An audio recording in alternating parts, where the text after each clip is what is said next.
Nativa.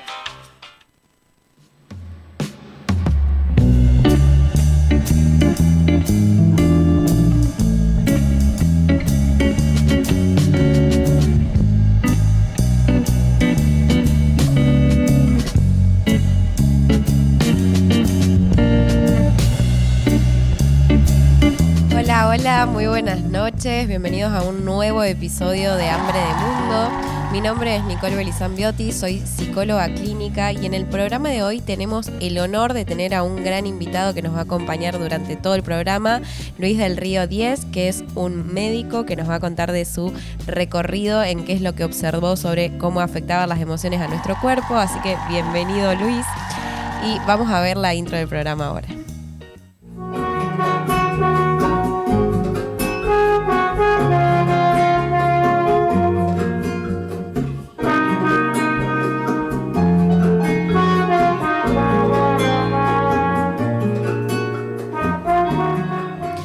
Bueno, antes de empezar con la entrevista a Luis, que tiene mucho para contarnos, les quiero contar cómo surgió el tema de hoy, que se los vuelvo a decir, es cómo afectan las emociones a nuestra salud o a nuestro cuerpo.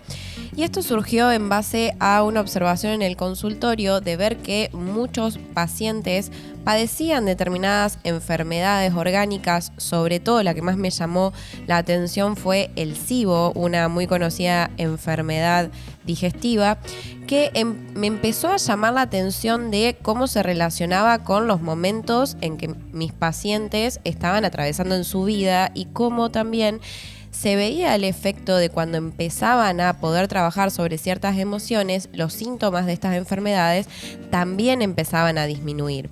Entonces se me ocurrió la idea de poder pensar con una persona facultada, estudiada y con un recorrido en ver desde el lado de la medicina cómo también se pueden ver el deterioro de ciertos órganos o la sintomatización de nuestro cuerpo en base a las emociones que una persona va atravesando. Entonces, quiero que nos cuentes vos, Luis, por tu propia voz, quién sos, a qué te dedicás, cuál es tu recorrido. Bueno, buenas noches y gracias, Nicole, por esta convocatoria, por esta invitación. Y mi nombre es Luis del Río. Lo habitual es que uno diga soy médico, pero en realidad ese es mi título de grado. Yo nací aquí en esta ciudad, en Santa Fe, hace ya muchos años.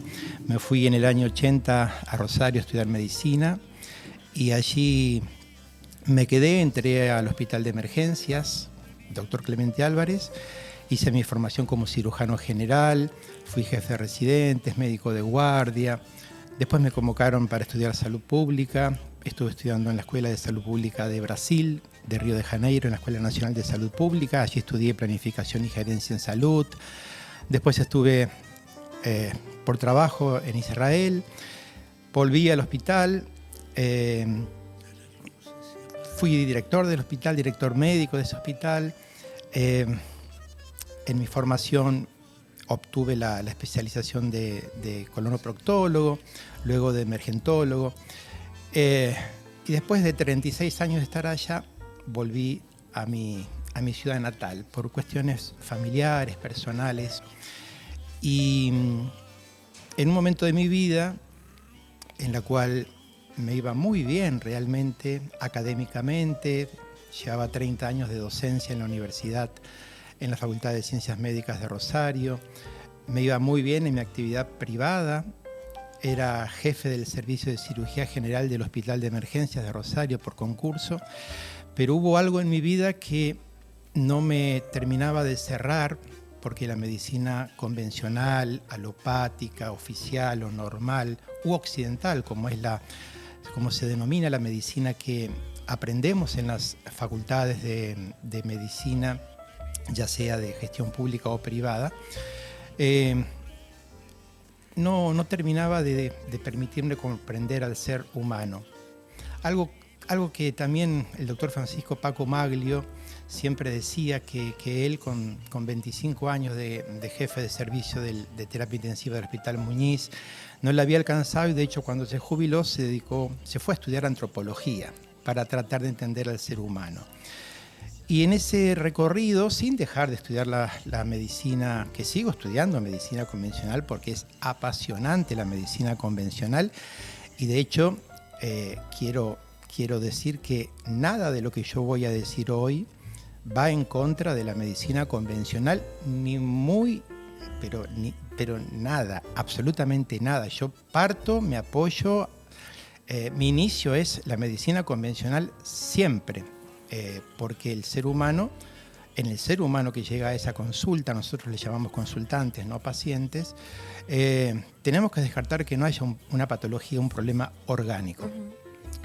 Y en esa búsqueda, bueno, estudié metafísica, estudié antroposofía, teosofía, descubrí sintergética, estudié medicinas tradicionales como la china, como el hinduismo, hoy estudio yoga.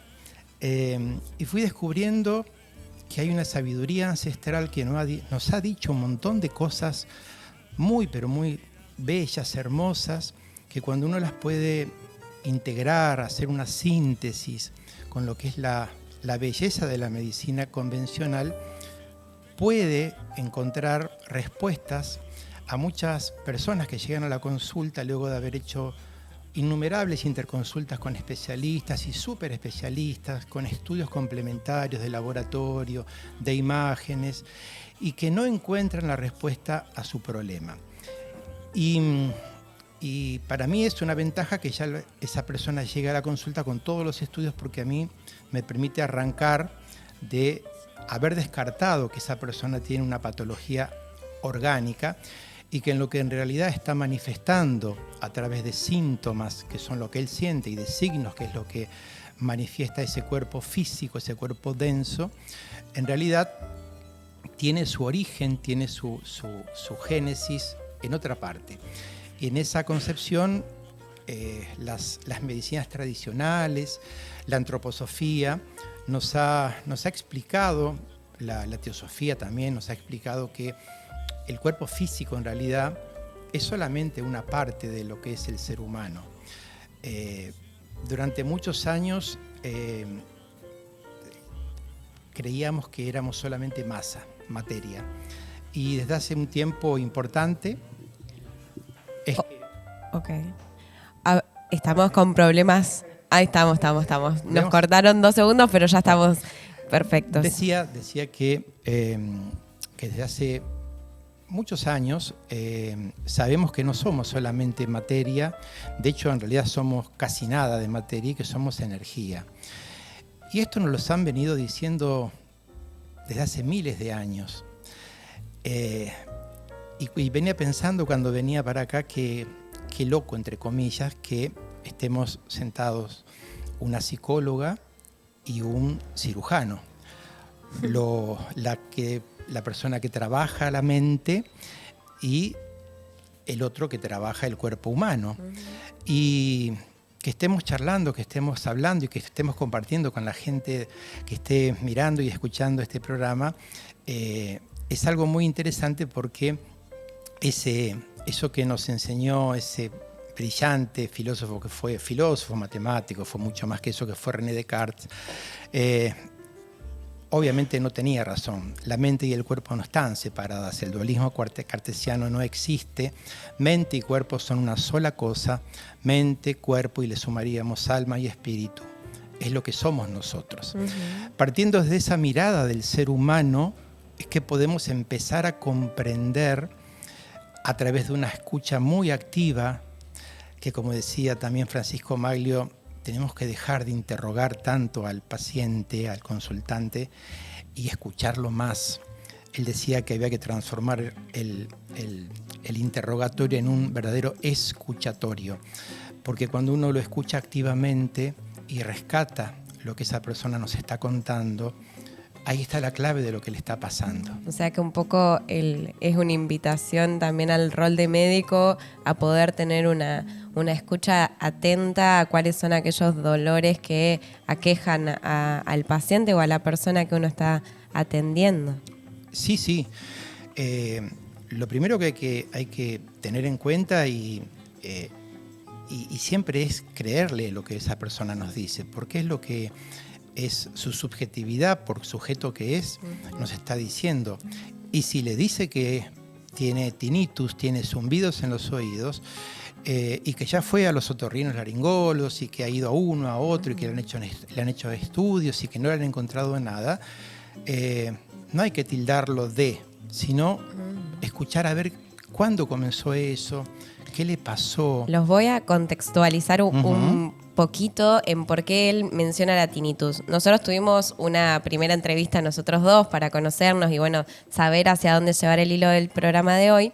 Y yo le comentaba a él que así como les mencioné en un inicio que había pacientes que en la sesión me contaban que tenían SIBO y que eso estaba muy correlacionado con los procesos que estaban haciendo.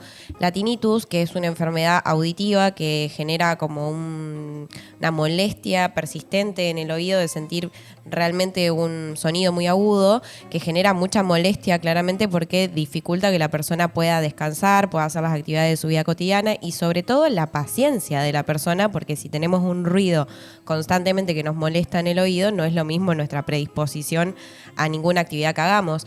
Entonces, a mí me empezó a llamar mucho la atención cómo las personas que desarrollaban un tinnitus, una tinnitus, no sé cómo se...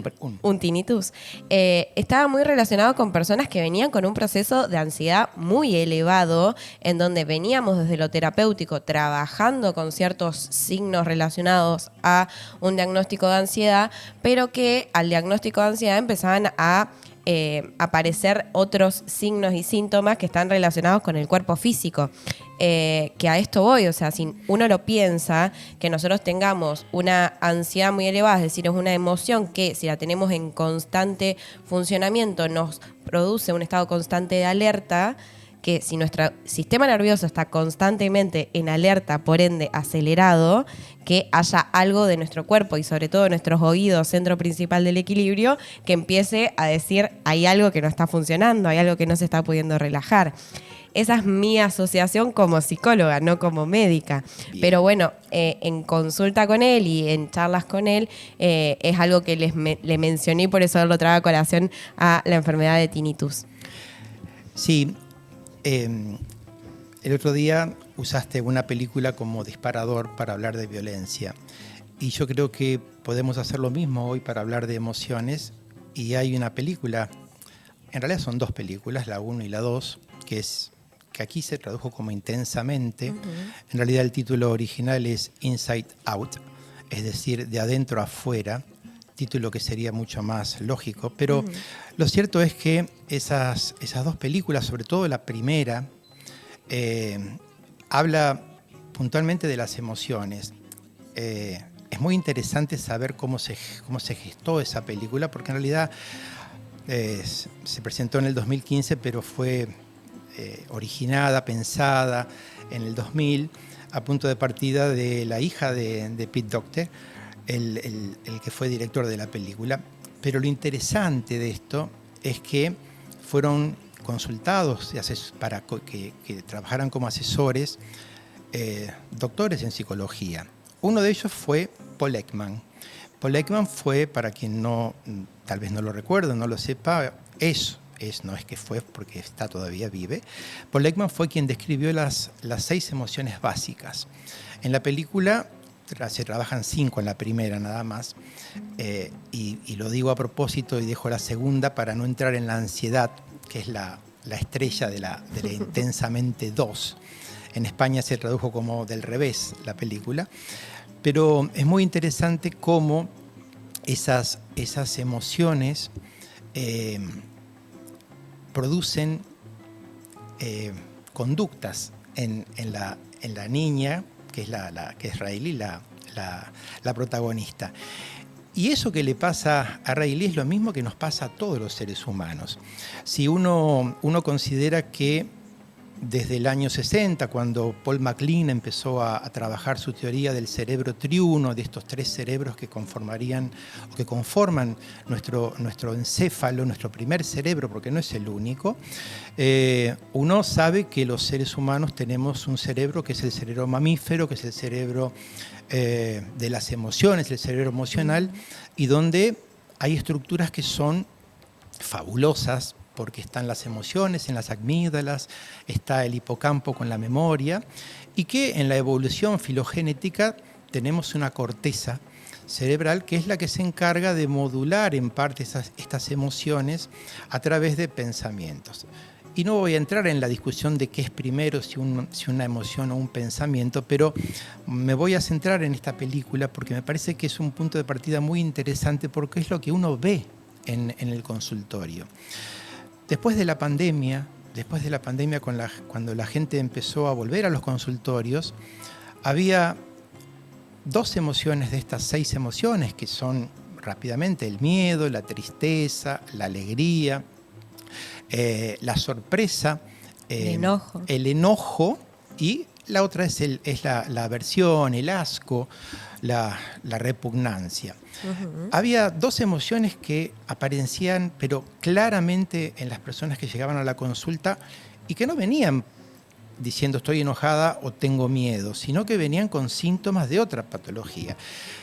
Pero eran 2 emociones que eran el miedo y el enojo. Y se manifestaban principalmente, y llegaban a mí porque como especialista en cirugía y en colonoproctología, llegaban con lo que históricamente se denominó síndrome de intestino irritable, o con problemas intestinales, con trastornos del hábito evacuatorio, con gastritis, con reflujo gastroesofágico, con distensión abdominal. Lo cual, acá agrego dato de color, nuestro estómago es nuestro segundo cerebro en esto, y así como se dice que toda nuestra mente y nuestro sistema cognitivo reproduce un montón de nuestros sentimientos en cuanto le damos potencia a lo que sentimos, el estómago es como un segundo centro sensible y gran productor de serotonina. En realidad es todo nuestro aparato digestivo, y el principal productor de serotonina es el intestino delgado. El 90% de la serotonina se produce en el intestino delgado. Por lo cual, cuando ese intestino no funciona bien, por eso en un momento se llamaba síndrome de colon irritable y después se lo consideró como síndrome de intestino irritable, que se puede manifestar de muchas maneras: distensión, diarrea, constipación, flatulencias, molestias, dolores.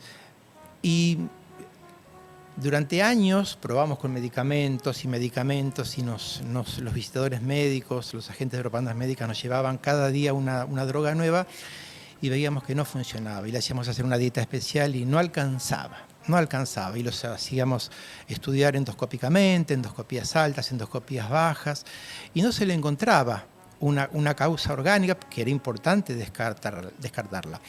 Hoy empezamos a entender que ese sistema nervioso entérico, segundo cerebro, y esa microbiota que está dentro de ese intestino, tercer cerebro, la microbiota, dije que el primero era el encéfalo, todo lo que está en la calota craneana. Cuando ese segundo y ese tercer cerebro responden a estas emociones nuestras, principalmente al enojo, y esto ya nos lo dijo la medicina tradicional hindú, porque ellos nos hablaron de que en el tercer chakra, el chakra donde está nuestro intestino, nuestro aparato digestivo, pero no solamente el intestino, está el hígado, está el bazo con B larga y con Z, está la glándula pancreática. Entonces, no es casualidad que haya personas que vienen a la consulta con valores de glicemia elevado, azúcar en sangre elevado para traducirlo, porque justamente la glándula que produce la insulina, que es la que lo desciende, y el glucagón es el páncreas.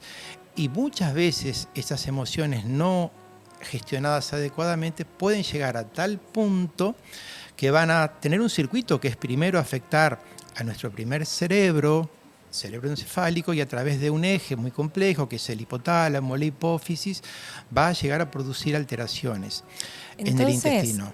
como para dar Ujú. una conclusión de todo lo que nos acabas de decir, Ujú. podríamos decir que la emoción del enojo sostenida, no identificada y no sin posibilidad de poder canalizarla, enferma por sobre todas las cosas lo que tiene que ver con nuestro sistema digestivo. Yo diría esto, Nicole. Primero, somos seres emocionales. Las emociones son inherentes a nosotros. Son tremendamente necesarias. Tienen que estar en nosotros.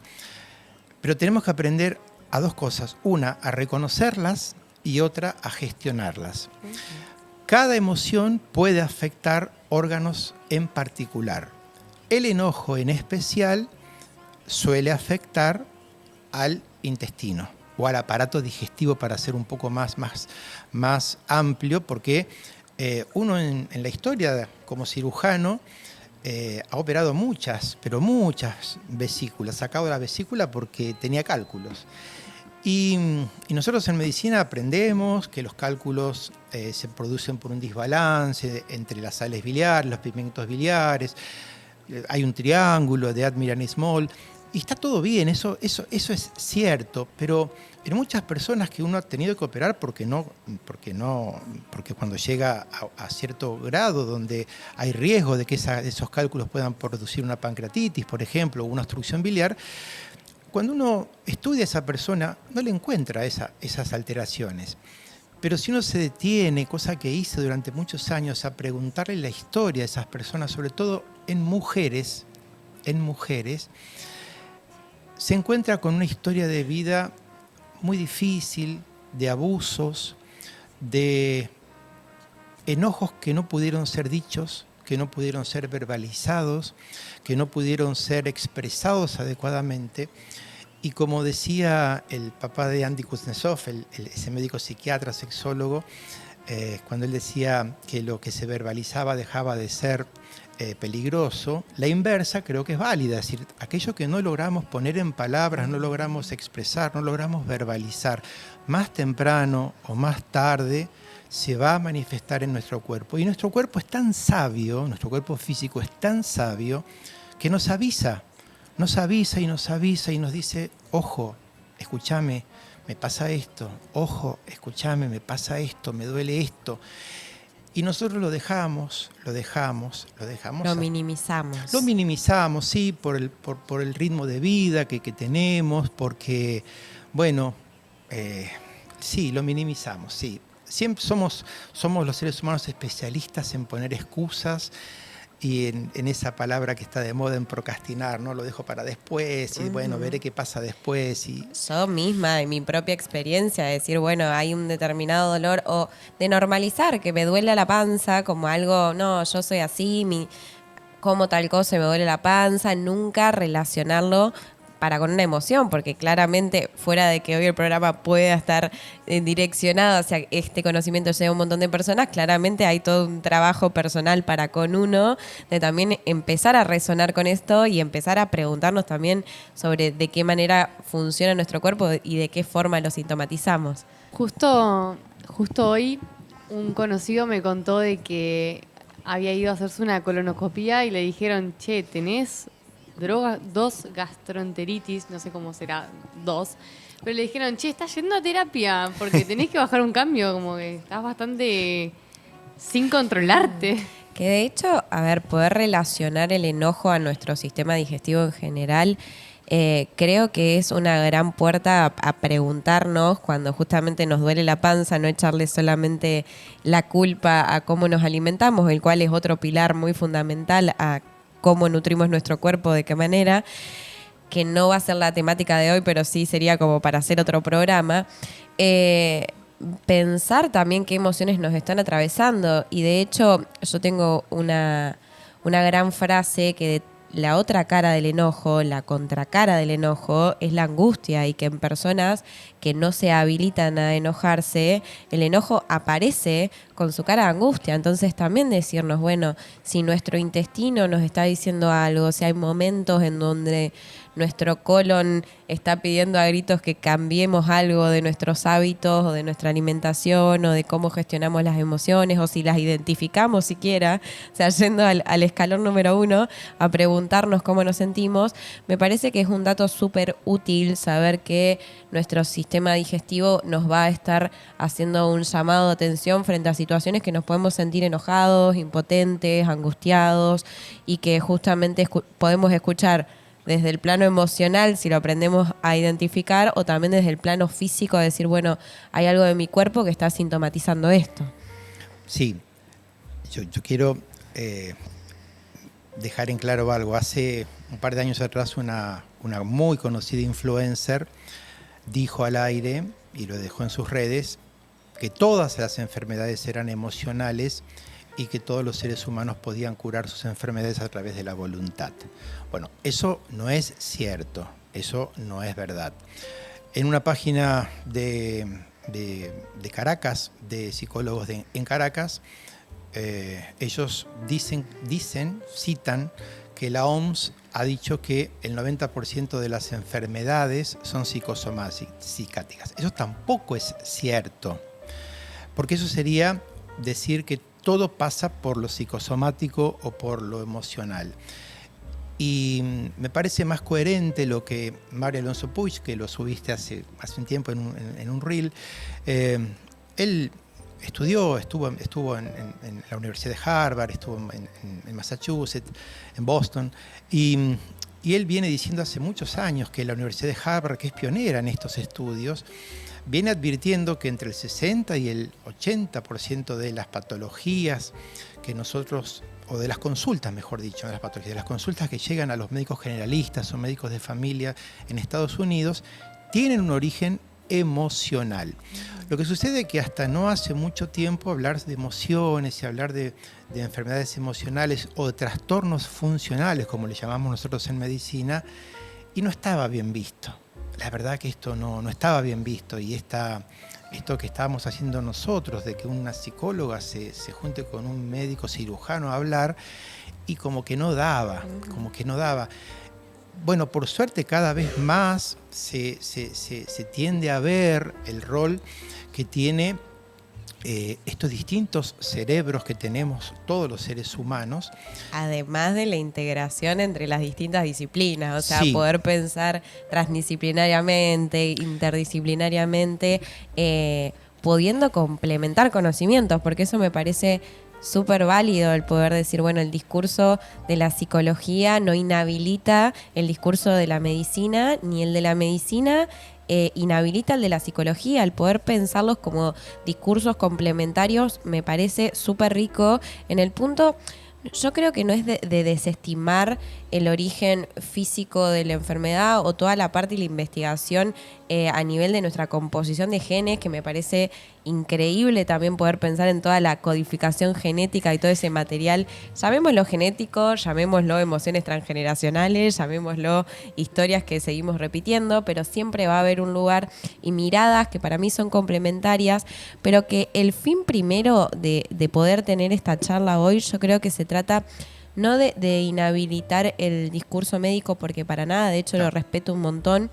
Sí creo que el discurso médico es muy útil en cuanto ya aparece un síntoma o una enfermedad, y que el objetivo principal de que hoy estemos charlando y pudiendo comunicarlo a un montón de otras personas tiene que ver con prevenir, y que justamente hay muchos cuerpos sanos en la actualidad que no desarrollaron ninguna enfermedad crónica o que necesita un tratamiento crónico, que sí está re bueno poder decir, che, capaz que si me duele la panza re seguido, o si tengo que hacerme una colonoscopía con 25 años y quizás hay algo que no estoy pudiendo gestionar en mi plano emocional, que no inhabilita el discurso, que no inhabilita el tratamiento para nada, pero sí me parece súper rico poder ver el origen emocional para poder trabajarlo complementariamente, integralmente. Y acá creo que llega al punto de preguntarte, porque me parece muy rico que lo puedas explicar, de qué es la medicina integrativa. Bien, antes de responder esa pregunta, creo que el ejemplo más claro lo acaba de dar ese oyente que llamó, que le hicieron una videocolonoscopía y que se la hizo obviamente un endoscopista, que suele ser un gastroenterólogo o un cirujano que hace endoscopías, y que le dijo, tenés que bajar un cambio o 2 cambios. Bueno, en realidad lo que le estaba diciendo es, mirá, andá a alguien que te pueda tratar porque físico no tenés nada, no lo busques por el lado físico con una droga, con un fármaco, porque esto tiene otro origen. Hubiese sido más lindo, más coherente, que le hubiese dicho, che, mirá, no encontré nada patológico, lo cual es muy bueno, quédate tranquilo, eso es muy importante decírselo, porque el primer paso es ese. Voy a descartar algo orgánico. No tengo pólipos, no tengo divertículos, no tengo nada en el colon. Pero me están diciendo que hay signos que se ven en la luz del intestino que nos dan una aproximación de que estamos con una sobrecarga.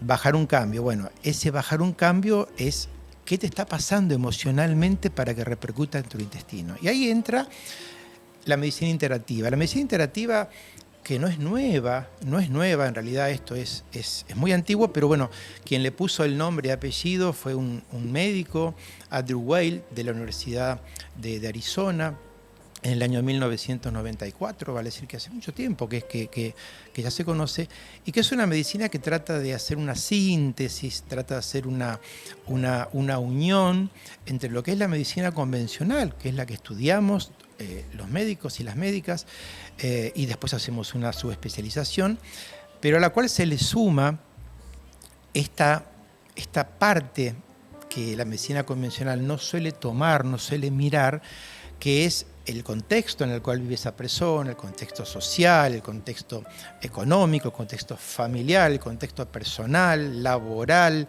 cultural, que es mirar al ser humano en su completud, en su gran complejidad. Y para eso los médicos convencionales a veces no estamos totalmente capacitados o tenemos los conocimientos necesarios como para abordar a esa persona de esa manera. Y necesitamos a veces de especialistas que nos ayuden.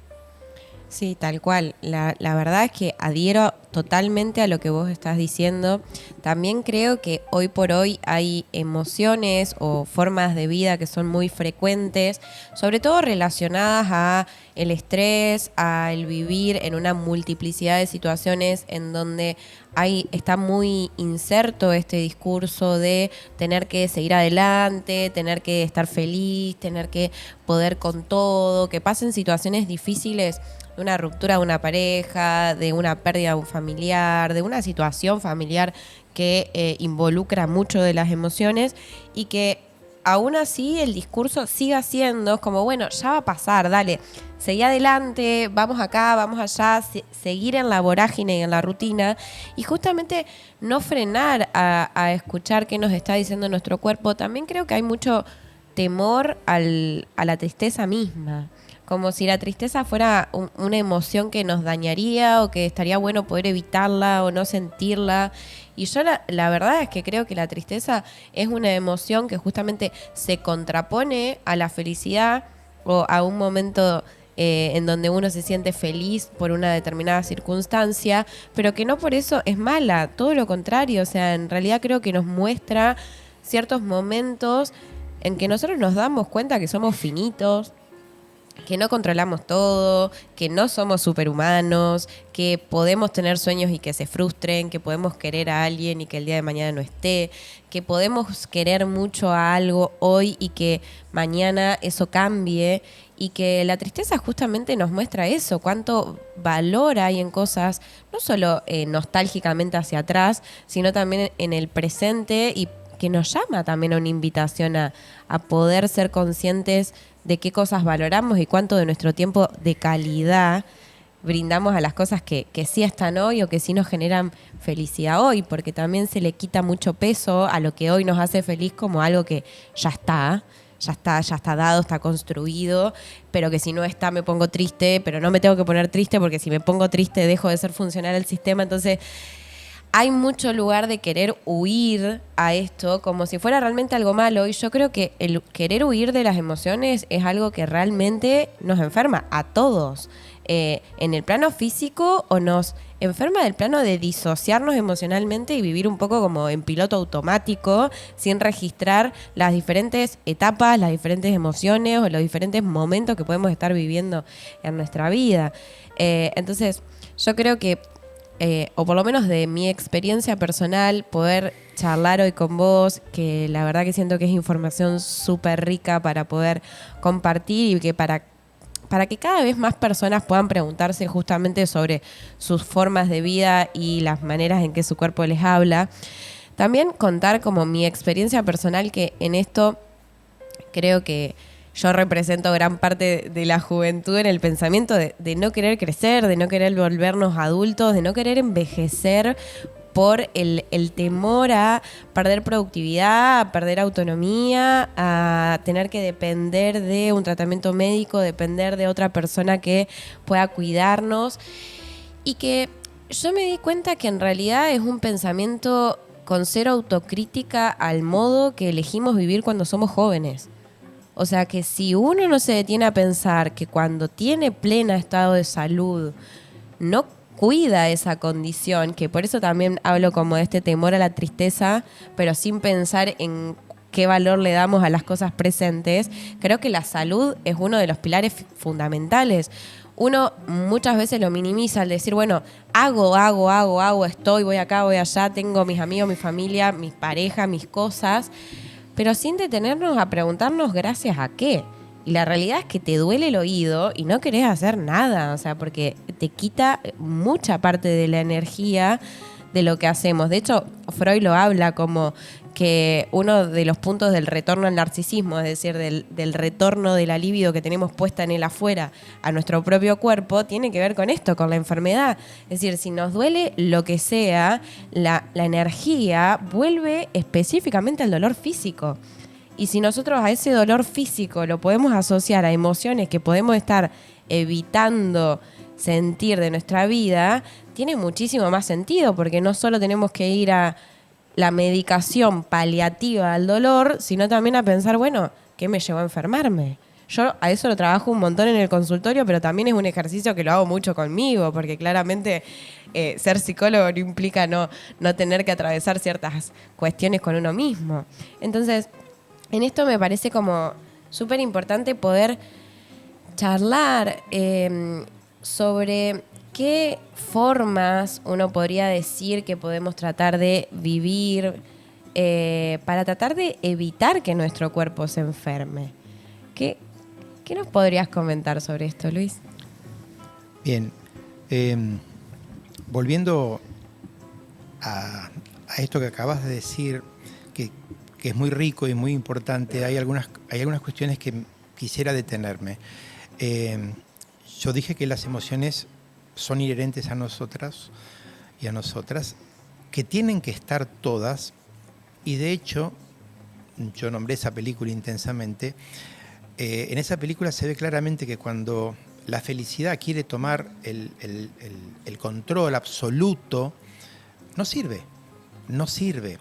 Marian Rojas Estapé, esta psiquiatra española, lo dice claramente en sus conferencias. La gente viene a la consulta buscando la píldora de la felicidad y no existe, pero además no existe, y está bien que no exista, porque nosotros necesitamos que todas estas emociones, que las primarias, estas 6 que nombramos, y todas las más de 200 secundarias que se van adquiriendo culturalmente, socialmente, tienen que expresarse en nosotros.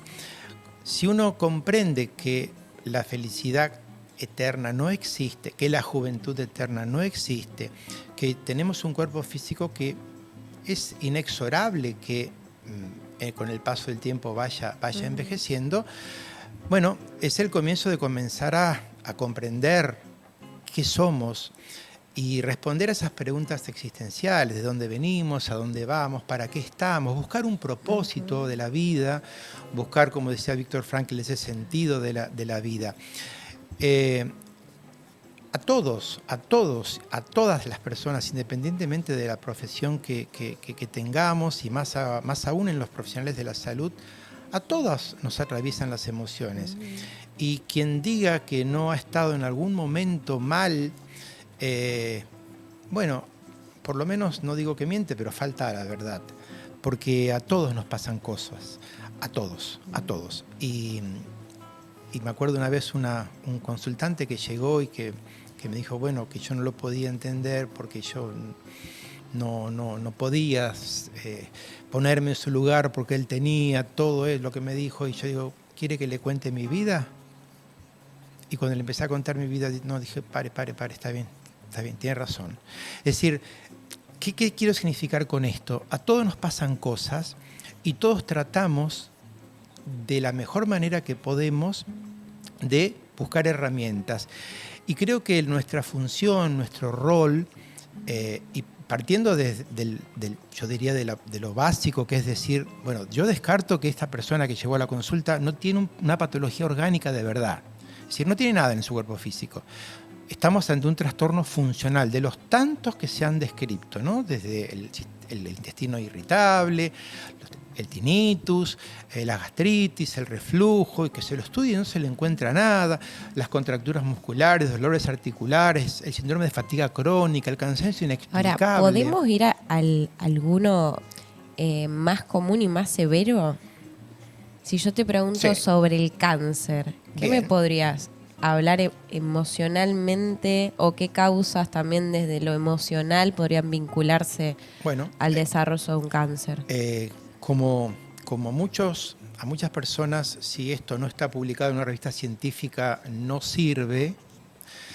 Yo les quiero contar que en el año 78, en la revista Science, junto con Nature, las dos revistas científicas más renombradas, dentro del grupo de las 5, junto con JAMA, con el New England Journal Medical of Medicine y con The Lancet, en esa revista, y quien quiera le puedo pasar el PDF, se publica un artículo donde se hablaba de personalidad y cáncer. En la Universidad de Ohio, un inmunólogo y su esposa, una psicóloga, estudiaron y publicaron en revistas importantes científicas la relación que había entre estrés y enfermedades. Estrés crónico. Nos enseñaron, y estoy hablando de los años 70, fines de los 70, principios de los 80, cómo situaciones como el cuidado de una persona enferma, un familiar enfermo crónicamente, podía conducir a 3 patologías básicas, que eran las enfermedades autoinmunes, las enfermedades neurodegenerativas, Alzheimer, Parkinson, o las enfermedades autoinmunes. ¿A qué nos referimos cuando hablamos de enfermedades autoinmunes? Autoinmunes, las más conocidas son artritis reumatoidea, lupus eritematoso, dermatomiositis, que son enfermedades que, es cierto, son provocadas. Cuando decimos que son autoinmunes es porque nuestro organismo se ataca a sí mismo. Pero en la génesis de esto, lo importante de estos estudios son demostrar la alta incidencia que había de estas patologías en personas que habían estado sometidas a estrés crónico, y entre ellas se nombra un gran listado. Nicole, en el año 67, 2 psiquiatras de la Universidad de la Escuela de Washington, de Seattle en Washington, publicaron una escala que se la conoce comúnmente como escala de estresores. Cuando uno la lee, es muy interesante. Quien quiera, yo se la puedo compartir, pero está en los libros, y de hecho hay un complemento que es la escala para niños y adolescentes. La escala de estresores vendría a ser situaciones o emociones que pueden estar vinculadas a situaciones que van a desencadenar emociones que, de no ser adecuadamente gestionadas, van a terminar afectando a órganos de nuestro cuerpo físico y que se van a manifestar como enfermedades, algunas de las que acabo de nombrar. Al tope de ellas estuvo siempre los duelos, la muerte de un ser querido, de una pareja, de un hijo. Al tope, siempre está esa, siempre. Los duelos son algo muy, muy complejo y que si no son trabajados adecuadamente nos van a llevar más temprano o más tarde a un trastorno orgánico. Pero es muy interesante leerla esa escala, porque hoy en la sociedad actual que vivimos y en la humanidad que vivimos, porque Santa Fe no es una isla en la humanidad, esa escala de estresores del año 67 tiene un valor inmenso, porque situaciones como las condiciones de trabajo, problemas con los compañeros de trabajo, con los jefes, trastornos en la pareja, disfunciones sexuales en la pareja, cómo se manifiestan en enfermedades. Y es muy, pero muy interesante empezar a tratar de unir esto.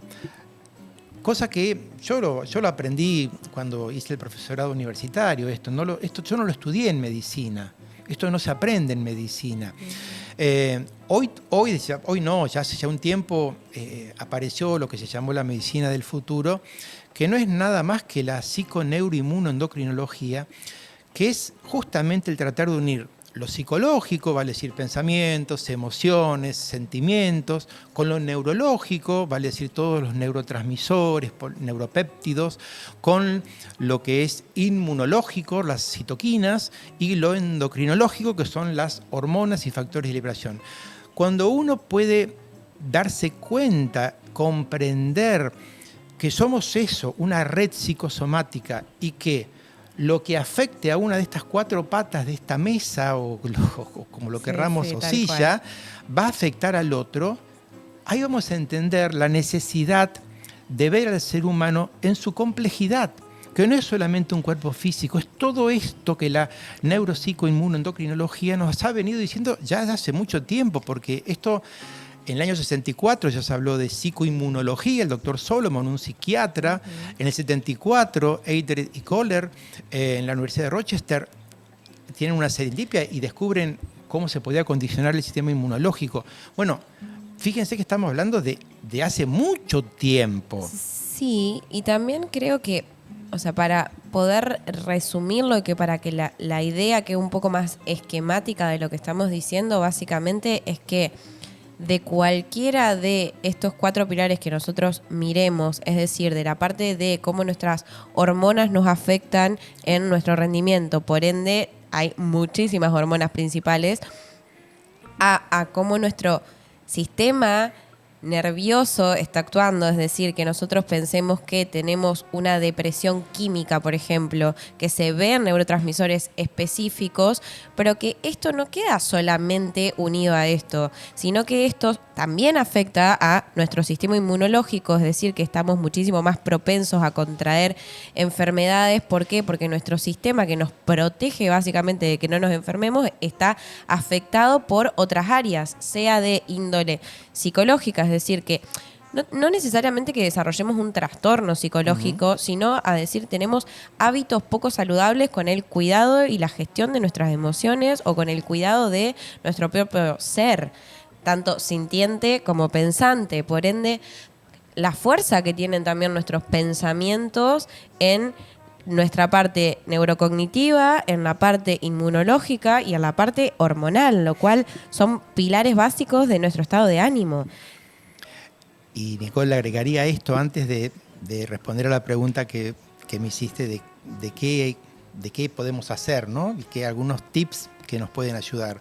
Yo le sumaría a esto que acabas de decir algo muy interesante, que es el concepto de la epigenética. La epigenética, descrita en el año 1939 por Conrad Huntington, es algo que fíjense que apareció antes que Watson y Crick describieran la doble cadena del ADN el año 1953. En esto te voy a cortar, Luis, sí, porque nos quedan nada más que 8 minutos. Bien, entonces... Así que está bien. tenemos que tratar Listo. de ser lo más esquemáticos en la información. Solamente voy a decir esto. Los hábitos saludables, los pensamientos adecuados, la gestión de las emociones, pueden cambiar la expresión de nuestros genes. Eso es la epigenética. Y para hacer una síntesis de todo esto, voy a hacer una mezcla de lo que Nazaret Castellanos, Mario Alonso Puig y Marian Rojas Estapé nos tratan de dejar como enseñanza. Primera cosa, descartar que no tengamos una patología orgánica. Me parece fantástico que esta persona se haya hecho una endoscopía para decir no tengo nada orgánico. Fantástico. De ahí para adelante, a ir a la consulta y escuchar y buscar a alguien que pueda comprendernos con esta mirada. Si encontramos ese profesional, vamos a poder ir para atrás y decir, ¿cuándo empezó a manifestarse en mí lo que me pasa hoy? ¿Y qué pasó en ese momento? ¿Qué estuve viviendo? ¿Qué me pasó tan fuerte que generó esto? Y ahí está el hecho de descubrir, etiquetar, como dice el neurocientista, la emoción. Solamente de poder descubrirla, de etiquetarla, de ponerle un nombre, de verbalizarla. Tengo miedo, tengo culpa, tengo enojo, estoy triste, estoy angustiada, con lo que quieras. Puede ser el comienzo de empezar a poder hablar, verbalizar, contar qué me pasó, cuándo, cómo lo viví. O en inicio de poder pensarlo, de poder uno mismo asociar ciertos momentos o historias que nos pasaron con una emoción, lo cual me parece que es el paso previo a poder verbalizarlo. El hecho de decir, bueno, me detengo a reflexionar sobre qué vengo sintiendo, porque esto creo que nosotros dos lo damos por sentado, pero porque es un hecho que claramente trabajamos desde el lugar de las emociones y de tratar de integrarlo al cuerpo físico y de cómo esto perjudica la calidad de vida de las personas. Pero la realidad es que si nosotros no nos detenemos a reflexionar sobre qué es lo que venimos sintiendo o sobre cómo el entorno laboral nos afecta a nuestra salud, cómo llegamos a la noche a nuestra casa, si llegamos cansados o llegamos cansados y satisfechos o llegamos angustiados o con enojo o sintiéndonos que, no sé, somos impotentes. Hay un montón de emociones que, como bien vos decís, sentimos un montón de emociones diariamente, positivas y emociones que pueden ser más displacenteras. Y que en esto me parece fundamental el decir, ok, no voy a negar lo displacentero. Claramente hay condiciones que nos pueden resultar más dificultoso modificar nuestra rutina porque estamos insertos en un sistema donde necesitamos de un intercambio de dinero para poder vivir y por ende la cuestión del entorno laboral a veces no es tan fácil de modificar, lo que no quiere decir que sea imposible, quizás hay que pensarlo dentro de un proyecto, pero me parece que primero que todo llamar a la reflexión diaria de decir, bueno, en mi día a día, ¿cómo termino el día? ¿Cómo me termino sintiendo? Me parece que es un ejercicio primordial para empezar de base a pensar en que nuestro cuerpo no se enferme, a empezar a hacernos un poco cargo de... Sí, lo que sucede es que a veces solos no podemos y es cuando necesitamos que aparezca esa persona, ese terapeuta, que nos ayude a pensar, que nos ayude a reflexionar, que nos dé herramientas para que, como nos enseña el doctor Vizcarra, pasemos de ser un paciente a un asiente que hace cosas por nosotros, que nos brinden herramientas y que, como dice Jorge Carvajal, algunos dejemos de ser víctimas y pasemos a ser aprendices, empecemos a aprender qué herramientas tenemos, qué podemos hacer. Bueno, entendí, sí, entendí qué me pasa. Bueno, ahora anda a tu casa, agarra un cuadernito y anotá. ¿Por qué te enojas? ¿Qué te da miedo? ¿Qué te genera culpa? ¿Qué te genera tristeza? Para poder empezar a trabajarlo. Es que el paso número 1 tiene que ver con el registro en nuestra vida cotidiana. Pero también creo que es muy importante y que no quiero dejar de decirlo hoy, es que estas emociones displacenteras las sentimos todos, las tenemos todos, quizás algunos con más aceptación que otros, quizás algunos necesitando poder identificarlas para generar un proceso de cambio o de necesitar de un proceso terapéutico para poder empezar a hacer este registro, pero que si uno no dimensiona que existen estas emociones displacenteras, lo que se va a hacer es buscar modos de descarga de estas emociones que muchas veces terminan siendo contraproducentes para con nuestra salud. ¿Y a qué me refiero con esto? Sobre todo a lo que tienen que ver con los vicios o adicciones, y llamo adicciones no solamente a las adicciones con el consumo de determinados estupefacientes, sino a la adicción a la Coca-Cola, a la adicción a comer comida chatarra, a la adicción a utilizar estos aparatitos, a cualquier adicción que lo que nosotros hagamos sean mecanismos evitativos de nuestras emociones. Por ende, salgo del trabajo, estoy ofuscado, cansado, enojado, frustrado, cualquier emoción que pueda estar, y en vez de darle lugar a permitirme procesar eso y a ver qué puedo hacer, a convertirme como un actor protagonista de eso, lo que hago es evadir. No son emociones que se evaporan por la temporalidad, y justamente creo que ahí aparece la enfermedad en el órgano, cuando uno por muchos años lo que hace es evadir esas emociones displacenteras, y en ese sentido nuestro cuerpo se enferma. No quería dejar de decir esto porque creo que es el lugar a que alguien pueda decir, no, pero yo no me siento mal, o yo no me siento triste, o no es algo que me pasa, o perdí a alguien pero no me siento mal. Y la verdad es que decir, bueno, hay que preguntarse también uno si uno se permite hacer el duelo, si uno se permite evitar la frustración, si uno ante la tristeza dice, bueno, puedo darle el valor a lo que perdí, cómo puedo hacer para cultivar las cosas que quiero que se sostengan. Me parece que la invitación en este programa, que lo hago súper conciso porque se nos terminó el tiempo, y que sepas, Luis, que vas a volver a estar invitado en otro momento. Muchas gracias por acompañarnos. No, por favor. La invitación realmente es a que se puedan detener a observar sus hábitos, y que sobre todo que se hagan la pregunta si estos lugares placenteros en su vida en realidad no son lugares de evitación de lo que están sintiendo. Así que bueno, muchas gracias por acompañarnos. Un placer escucharte, Luis. Les mando un beso grande. Síganos en redes. Acá les dejo el Instagram de Luis, es del Río 10 Luis. El mío, que es Nicole Belizambiotti, y el de Fama TV, ok, que lo pueden seguir tanto en YouTube, en Instagram, como en Spotify. Les mando un beso enorme y los veo el jueves que viene. Lo que sí les pido es que si les gustó el video nos dejen un like.